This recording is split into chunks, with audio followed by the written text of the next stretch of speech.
또 제가 노무현 정신을 가끔 언급하게 되는데요. 노무현 대통령께서 정치를 하시면서 어려운 길을 거의 10년 가까이 걸으셨는데 그때 여론조사 지지율 1.6% 이렇게 나오던 노무현 대통령을 그 정신을 받들어 세워준 곳이 바로 이곳 광주였습니다. 저는 지금 광주의 시민들께서도 대세론이라 이런 것이 아니라 결국 새로운 대한민국을 위해서 하나의 새로운 신화를 만들어달라 그런 말씀을 드리고 싶습니다. 네, 오대영 라이브의 간판 코너 단도직입을 시작하겠습니다. 이준석 개혁신당 대선 후보 나와 있습니다. 어서 오십시오. 네, 안녕하세요. 예, 목이 많이 쉬셨던데 좀 나아지셨어요? 아이고, 이게 선거 때는 저도 선거 여러 번 치러봤지만은 목이 항상 일정 부분 이렇게 잠긴 상태로 가게 돼 있습니다. 예. 그래도 잘 관리해 보려고 합니다. 다음 토론 때까지. 예, 이번 주에 또 토론이 있기 때문에 목 관리를 잘 하셔야 될 것 같아요. 광주 오늘 오전까지 어제부터 광주에 머물렀는데 호남에 이번 공식 선거운동 기간에 3번 방문했잖아요. 맞습니다. 예, 특별히 호남에 더 공을 들인다고 봐도 될까요? 저는 이제 5.18 민주화 운동이라든지 아니면 광주에 대한 역사적인 잘못된 인식에 제가 개입한 바가 없습니다. 그렇기 때문에 저는 호남의 미래를 이야기할 수 있는 그런 범보수 진영의 유일한 사람이다 이렇게 생각하고, 그래서 사실 4, 5년간 제가 계속 투자해온 그런 시간들이 있지 않습니까? 저는 호남 주민들께서 그걸 많이 알아주시는 것 같아요. 네. 제가 갔을 때 다른 뭐 보수 계열의 인사들 같은 경우에는 뭐 5.18 묘지 참배하려고 하다가 저지당하는 경우도 있고 이런데 저희는 개혁신당 사람들은 그런 게 없거든요. 예. 나름 그런 것에 대해서 호남 지역민들이 평가해주고 계시다 그런 생각을 합니다. 예. 개혁신당 총선 끝나고 나서 곧바로 당시에 광주에 갔었던 기억이 나네요. 그렇죠. 그 김해에서 저희가 국화꽃을 1,000송이 정도 수배해가지고 예. 영남의 꽃으로 사실 5.18 묘역에 하나하나씩 저희가 참배한다는 저희의 노력을 이제 보여줬던 것인데요. 그때 많은 연락을 받았습니다. 특히 그때 강기정 광주시장님께서 너무 감사하다고 이렇게 말씀 주셨고, 예. 오늘도 뵀는데 사실 광주에 대한 노력이라고 하는 것은 제가 정치하면서 계속 이어가도록 하겠습니다. 예. 선거 기간 내내 학식 먹자 일정을 예. 이어가고 있는데 대학교에서 학생 식당에서 학생들하고 점심 먹는 모습이 사실 대선에는 잘 보이지 않는 모습이잖아요. 학생들은 어떤 얘기를 제일 많이 합니까? 학생들은 그 제가 가는 학교마다 지금 충남대도 갔다 왔고 경북대도 갔다 왔고 이번에 전남대도 갔다 왔고 지역을 대표하는 대학들도 가보면은 각자의 고민이 다 다릅니다. 예. 우리 정치권에서 매번 한두 가지의 주제로 예를 들어 뭐 뉴스에 나온 주제를 갖고 이야기하지만은 그들은 진짜 오늘 얘기한 것만 해도 광주가 AI 도시가 되겠다고 간판을 걸고 있는데 솔직히 뭐가 진행되고 있는지 잘 모르겠다 이런 얘기를 하기도 하고요. 네. 아니면 지거국이라고 하는 곳이 지방거점 국립대라고 하는 곳이 이름만 거창하지 지금 사실 갈수록 등록금도 14년째 동결되고 이러면서 학생들이 진짜 필요한 서비스를 제공하지 못하고 있다. 뭐 이런 것들 아주 구체적인 얘기를 해줍니다. 예. 저는 그래서 아주 도움이 됩니다. 예. 듣기만 하시진 않을 거고 예. 답을 주실 거 아니에요? 어떤 예. 답을 줍니까? AI 같은 경우에는 저는 광주는 모빌리티, 자동차 기업들과 연계가 중요하니까요. 자율주행 관련해서 완전 특화해가지고 시범지구로 설정하자. 서울에 여기 상암동도 지금 자율주행 시범지구가 돼 있는데 예. 서울에서는 반농담조로 교통흐름 때문에 우회전 연습만 한다. 근데 광주는 좀 다양한 걸 해볼 수 있는 지구로 해서 산업을 진행시키자 이런 얘기도 했고, 지방거점 국립대 같은 경우에는 등록금을 올릴 수 있는데 한계가 있다 보니까 정부 지원을 좀 늘려야 되지 않겠느냐라는 얘기도 하고, 저는 또 지방거점 국립대들이 좋은 곳들이 있으니까 전남대, 뭐 경북대, 뭐 부산대 이런 곳끼리 학점 교류를 통해 가지고 서로의 장점을 흡수할 수 있도록 하자 이런 것들 제시했습니다. 예. 예. 김용태 국민의힘 비대위원장이 네. 오늘 네. 제안해서 거기에 대한 답변을 현장에서 하셨더라고요. 예. 앞에 있었으면 혼났을 것이다. 예. 제가 김용태 비대위원장이랑은 거의 저랑 뭐 김용태 위원장 그리고 장경태 의원 뭐 그리고 우리 젊은 의원들끼리 단톡방 같은 게 있습니다. 예. 저희 굉장히 거기서 허심탄회하게 얘기 많이 하거든요. 그런데 김용태 위원장이 굉장히 이제 착한 사람이에요. 예. 그리고 또 그래서 저한테 지금 상황에서도 숫기가 없어서 말을 잘 못합니다. 예. 그러니까 김용태 위원장이 주변의 기자들에게는 계속 뭐 이준석 대표한테 연락해 보겠다 이런데 제 성격을 알기 때문에 아닌 건 아니라고 하기 때문에 아직까지 비대위원장 취임 이후에 따로 연락한 바는 없습니다. 예. 단톡방은 조용한가요? 단톡방에 김용태 위원장이 이제 선임됐을 때 저랑 뭐 여야 막론하고 친한 의원들끼리 좀 놀리고 이랬습니다 오히려. 예. 근데 왜 이런 그 배우자 토론을 제안했을까요? 뭔가 그래도 당 차원에서 이걸 긴급 기자회견을 열면서 할 정도면 많은 그 검토도 해보고 판단을 했을 텐데. 저는 김용태 위원장 입장에서는 나쁘지 않은 전략이라고 봅니다. 아, 그래요? 왜냐면은 그 설란영 여사 같은 경우에는 지금까지 뭐 어떤 논란이 될 만한 일이 있지는 않았고 내조형 캐릭터로 이제 알려져 있고, 그에 반해서 김혜경 여사 같은 경우에는 좀 활달한 이미지에다가 그리고 여러 가지 설화에 좀 아니면 여러 가지 사건에 휘말린 그런 기억이 있기 때문에 그걸 대조시키려는, 그러니까 실제 이게 진행될 것이라기보다는 예. 그걸 한번 부각시키려는 의미가 아니었나 그런 아, 생각입니다. 배우자에 대한 이슈를 한번 띄워보는 데는 일단 성공을 했다고 보세요? 김용태 위원장이 전략적으로 움직였다 봅니다. 예. 자, 리얼미터 여론조사 결과 어제 발표됐는데 지지율이 박스권에 갇혀 있다. 이런 분석들을 많이들 하더라고요. 네. 동의하세요? 뭐 그렇게 볼 수도 있죠. 근데 뭐 원래 삼지대 후보라고 하는 위치가 어려운 위치기도 하고요.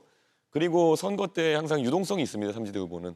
우리가 잘 아시는 것처럼 지난 탄핵 대선에서도 안철수 후보 같은 경우에도 거의 뭐 초반에 10에서 30까지 찍었다가 다시 뭐 또 20대로 내려가고 이런 출렁임을 겪었거든요. 예.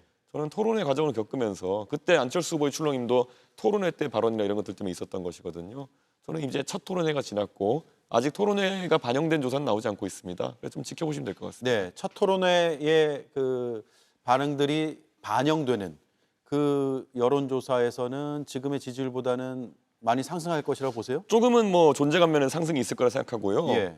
잘 보시면은 제가 지난 토론회에서 이재명 후보의 어떤 경제공학의 허점이라든지 아니면 뭐 잘 모르고 이야기한 것들 막 짚었더니만은 최근 적어도 온라인상에서의 반응은 거의 이재명과 이준석만 언급되고 있는 그런 상황이다. 예. 이게 원래 민주당 지지층도 그렇고 민주당의 핵심 관계자들이 먹금 전략이라고 하죠. 그러니까 먹이를 주는 걸 금지한다 이런 인터넷 용어인데 먹금 전략을 하겠다 해서 이준석을 언급하지 않는 전략을 취하다가 본인들이 스스로 이제 봉인 해제하고 나와서 이준석 때리기를 하고 있거든요. 저는 그들의 기구성된 전략이 깨진 상황에서 이제 많은 변동성이 생겼다 예. 이렇게 봅니다. 예. 그래프 다시 한 번만 볼게요. 이재명 50.2, 김문수 35.6, 이준석 8.7 이렇게 나왔고 없음, 잘 모름이 4.4%. 즉, 이 여론조사로만 본다면 부동층의 비율이 그렇게 높지는 않은 예. 것 같습니다. 그렇다면 다른 어떤 후보의 지지자들이 좀 돌아서는 것을 봐야 되는데 김문수 후보 쪽의 지지자들이 많이 돌아설 것 같습니까? 저는 어쨌든 이재명 후보의 위험성을 제가 지적하고 있기 때문에 이재명 후보의 당선을 저지하기 위해서는 저랑 김문수 후보가 어떻게 하는 거는 전혀 중요하지 않고요. 지금 예. 시점에서는 이재명 후보가 40% 초반대 정도로 지지율이 내려오는 것이 제일 중요합니다. 예. 그게 제가 동탄 모델 얘기할 때도 그때도 한 2주 전, 선거 2주 전 시점으로 보면은 상대 민주당 후보가 한 45%, 6% 정도 지지율을 가지고 있었거든요. 그게 최종 선거 결과에서는 39까지 내려오면서 이제 사실 민주당 후보가 낙선하시고 제가 당선된 케이스였거든요. 저는 지금 상황에서 이재명 후보가 사실 여러 가지 도덕적 논란이 있는 후보인데도 불구하고 유능하다라는 프레임이 이상하게 동작하고 있었다 저는 생각하거든요. 그런데 그 유능한 프레임이 깨지는 것이 굉장히 중요하다 봅니다. 이번에 이재명 후보의 그 경제에 대한 인식, 소위 호텔 경제론이라고 하는 것이 첫째로 애초에 말이 안 되는 이론이요. 그 그래프를 보고 그 차트를 보고 나서 누가 동의하겠습니까? 호텔에 예약했다 취소하면 경제가 살아난다는 그런 말을.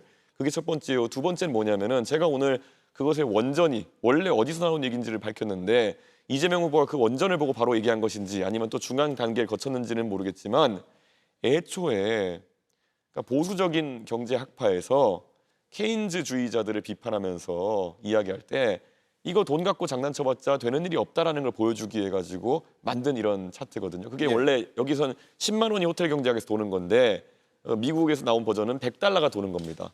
근데 거기에 보면은 실제 뭐 조롱하기 위해 가지고 호텔에 나중에 돈을 갖다 자는 주체가 무슨 뭐 성매매 여성 뭐 이렇게 돼 있어요.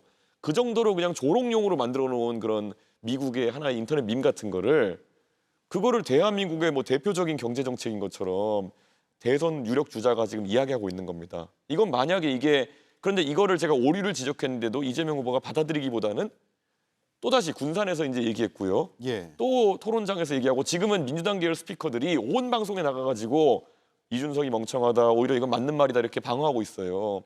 이거는 빨리 주장을 철회하지 않으면은 웃음거리가 되는 겁니다. 대한민국이. 예. 다시 말씀드리지만 이거는 호텔과 매춘부의 관계 이런 걸 해가지고 정말 신랄하게 그런 돈이 돈다라는 이론을 비판하기 위해 가지고 보수적인 경제학파에서 만든 내용이거든요. 이걸 100달러를 10만 원을 바꿔가지고 이제 국민들한테 특히 이재명 후보가 영상 같은 데 뭐라 그러면 경제란 이런 겁니다라는 표현을 끝에 써요.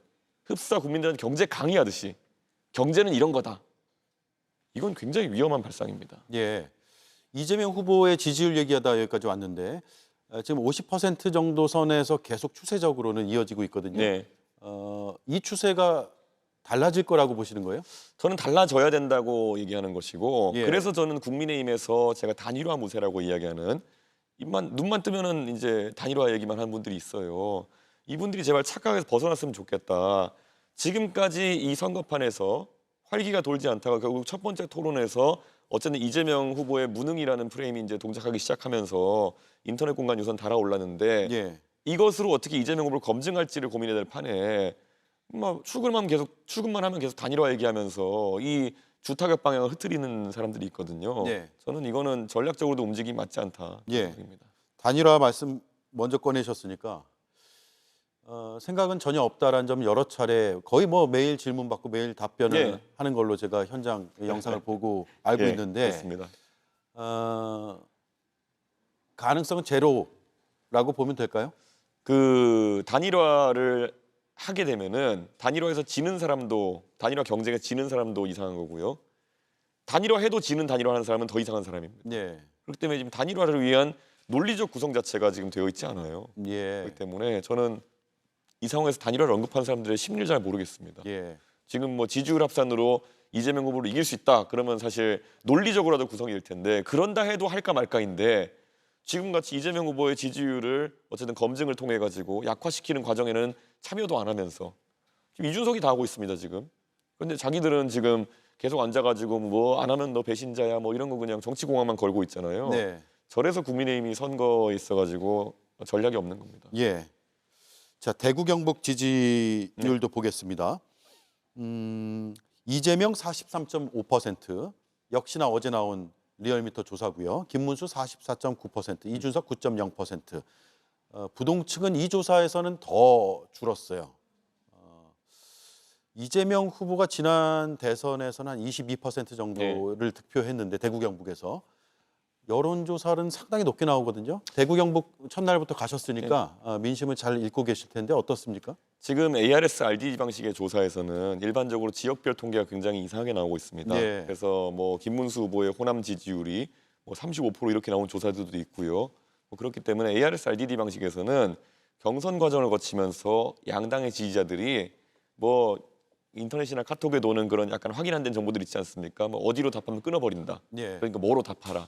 이런 것들에 너무 녹아 있어가지고 실제 안심번호를 사용한 조사랑 지역별 조사는 좀 차이가 나고 있는 걸로 알고 있습니다. 예. 조사 방식의 차이에 기인한 여론조사 결과의 차이다. 그렇죠. 예. 그렇군요. 근데 대선 이제 막 공식 선거운동 시작되면서 새 후보가 다 대구 경북 네. 첫날 갔었잖아요. 그때 느끼는 느낌이 있었을 거 아니에요. 저는 어땠습니까? 대구 경북 지역에서 굉장히 반응이 좋습니다. 그래가지고 뭐 제가 굳이 말씀드리자면은 동탄 선거운동과 크게 다르지 않다 그런 느낌을 받았고요. 보통 그 선거를 하게 되면은 투표를 할 수 있는 후보와 투표를 할 수 없는 후보로 보통 유권자들이 구분을 하거든요. 네. 절대 찍지 않은 후보와 뭐 그다음에 찍을 수 있는 후보로 구분하게 되는데 대구 유권자들이 이준석은 상당 부분 찍을 수 있는 유권자를 분류해 놓은 상태이고 다만 우선순위에 있어가지고 어떻게 가져갈지를 고민하고 있는 상황인 것 같다. 그런 느낌 많이 듭니다. 네. 개혁신당 출신 김용남 전 의원, 허은하 전 대표 예고된 행보였다라고 말씀하셨는데 선거 때는 사실 나하고 생각이 좀 다르더라도 보통 합치는 경우가 많잖아요. 반대로 이제 합치지 않고 이제 이탈하는 인사들이 생겼단 말이에요. 어떻게 판단하고 계세요? 근데 뭐 5대0 라이브에서 매번 김용남 의원을 배서 아시겠지만은 사실 지난 총선 때 비례대표 공천을 받기 위해서 김종인 위원장과 저에게 굉장히 강하게 요구를 했었는데 예. 그게 받아들여지지 않은 뒤로는 방송 활동을 할 때 그냥 개혁신당 몫으로 하신 거고 예. 그다음에 사실 당의 의도와 항상 반대되는 말씀을 방송에서 많이 하셨거든요. 예. 그러니까 저는 그거는 정치하는 사람으로서 그렇게 명예롭지 않은 행동이었다 이렇게 생각하고 그에 대한 본인의 판단은 아마 본인이 뭐 책임져야 될 것이다 이렇게 생각하고요. 네. 뭐 그래도 뭐 저는 선택하신 길에서 좋은 결과가 있기를 바라는 마음이고요. 뭐 허은하 전 대표 같은 경우는 마찬가지 아니겠습니까? 결국에는 당원들이 사실 이런 사안에 대해서는 개혁신당 당원들이 가장 가까이서 보고 있었고 92% 가까운 당원들의 선택으로 대표직에 물러난 이유, 어떤 행보를 해왔는지 잘 알고 있고 아마 허은하 전 대표 같은 경우에는 지난 한 3년 가까운 세월 동안에 이재명 후보에 대한 원색적인 비난을 해온 결과가 많기 때문에 아마 이재명 후보의 지지층 같은 경우에도 그런 내용을 보면서 깜짝 놀랄 내용들이 많이 나올 겁니다. 예. 당의 의도와 반대되는 입장을 주로 피력해 왔다라고 보신 건데 당의 의도와 반대로 가는 경우도 정당 안에선 늘상 있는 것 아닐까요? 그래서 저희는 존중했기 때문에 뭐 예. 다른 정당이 하는 것처럼 김용남 의원이나 이런 분한테 윤리위를 통해 가지고 뭐 제명 징계를 한다든지 이런 거 안 했던 거거든요. 예. 그런데 뭐 저희가 그런 관용이나 아니면 관대함을 베푼 거나 마찬가지죠. 그런데 거기에 대해서 또 본인이 애초에 의도된 것처럼 예. 그러니까 TV 토론하기 직전에 그런 선택을 한다. 뭐 이런 것들은 그거는 본인 입장에서 봤을 때는 가장 본인이 비싸게 팔릴 시점을 기다리고 있었다. 이렇게 볼 유권자들이 많을 것 같은데 그냥 딱 보이잖아요. 그렇기 때문에 뭐 그렇게 명예롭던 선택은 아니었다. 예.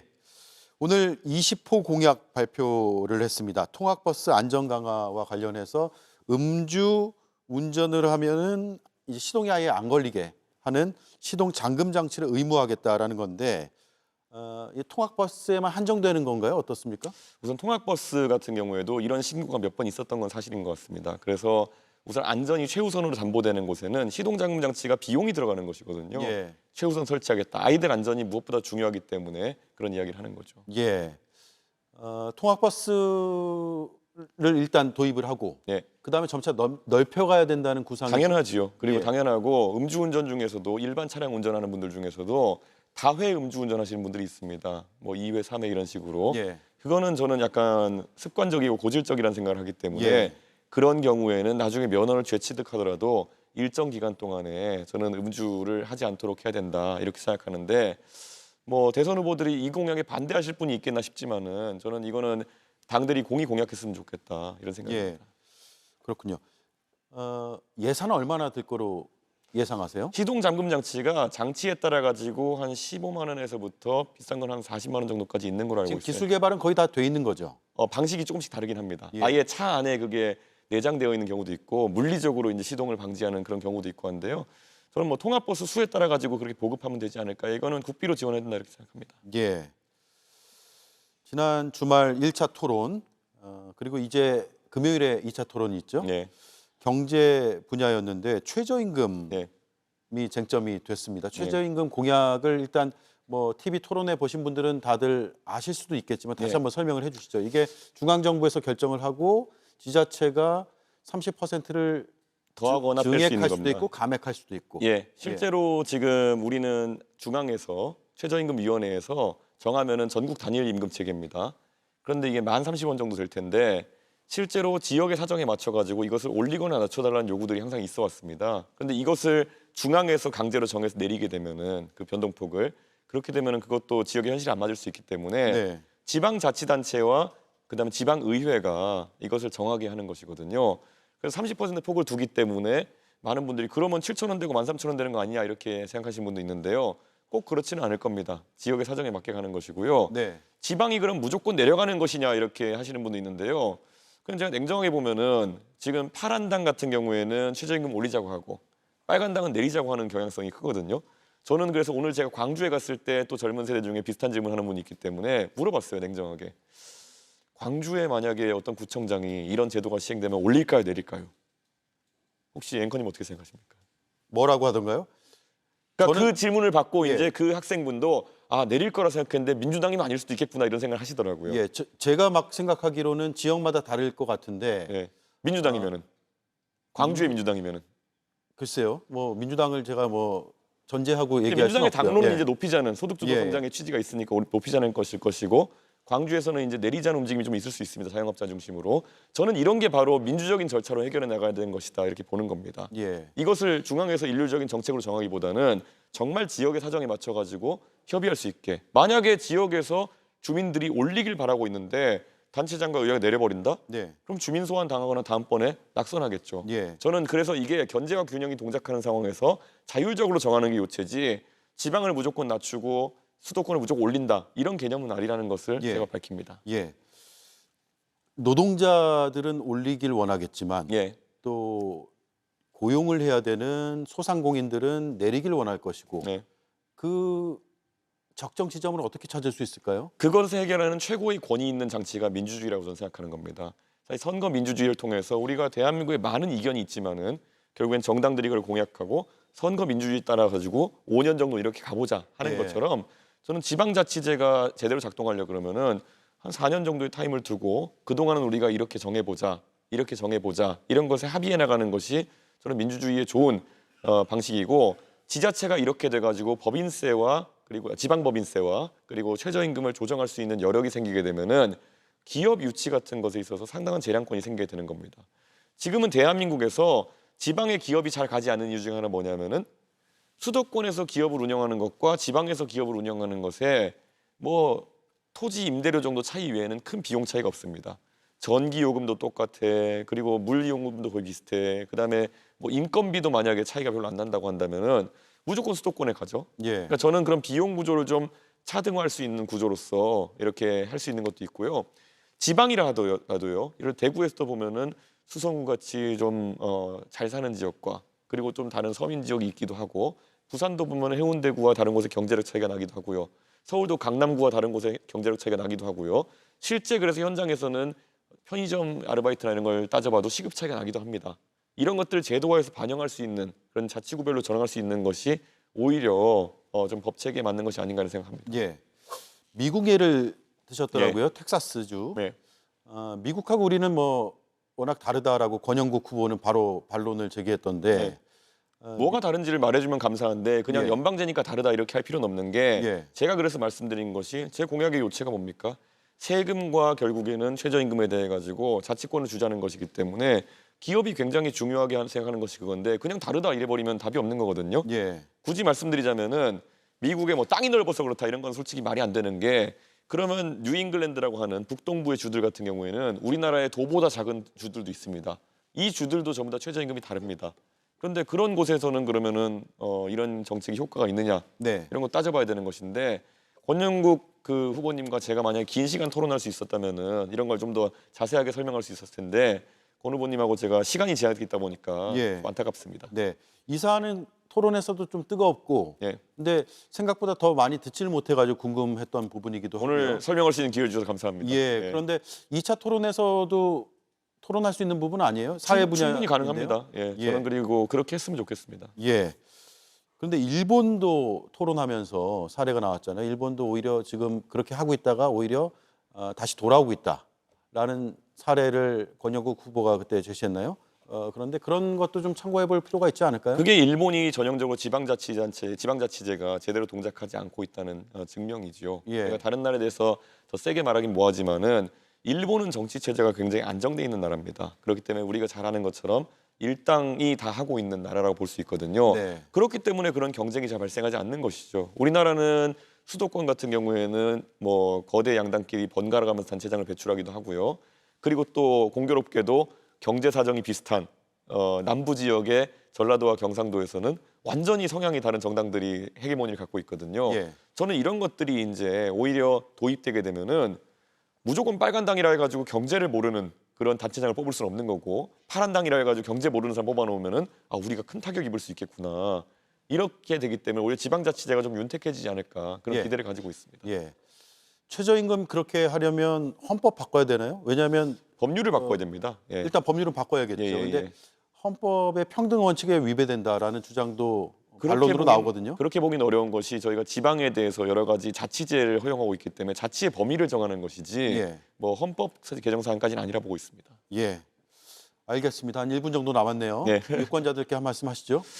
예, 저 이준석 이번에 대선 레이스에 뛰어들어가지고 젊은 세대의 목소리를 대변하고 또 양당이 지금까지 관성에 따라 하던 이야기들에 대해 가지고 제가 논리적인 여러 가지 의구심들을 제기하고 있습니다. 지난 TV 토론에서도 보셨겠지만은 결국에는 이런 선거에서 우리가 지켜봐야 될 것은 공약이 얼마나 현실성이 있고 디테일한지를 봐야 되는 건데요. 저는 앞으로도 꾸준히 그런 역할을 하면서 대한민국의 미래 세대가 정말 안심하고 쓰고 살 수 있는 대한민국을 만들겠습니다. 지난번에 마무리 발언으로 제가 우리 대한민국의 사다리를 이어가는 그런 아름다운 문화가 지속됐으면 좋겠다. 그게 저희 가족만의 이야기가 아니었으면 좋겠다는 말씀을 드렸는데요. 나중에 제가 대통령이 되면은 여러분의 자녀, 그리고 손자, 손녀들도 큰 꿈을 꾸고 나라를 이끌 수 있는 그런 기회를 가지는 대한민국 만들겠습니다. 예, 잘 들었습니다. 예. 2주 정도 이제 남았네요. 예. 예. 마지막까지 잘 지켜보도록 하겠습니다. 고맙습니다. 네, 감사합니다. 네, 지금까지 이준석 개혁신당 대선 후보였습니다.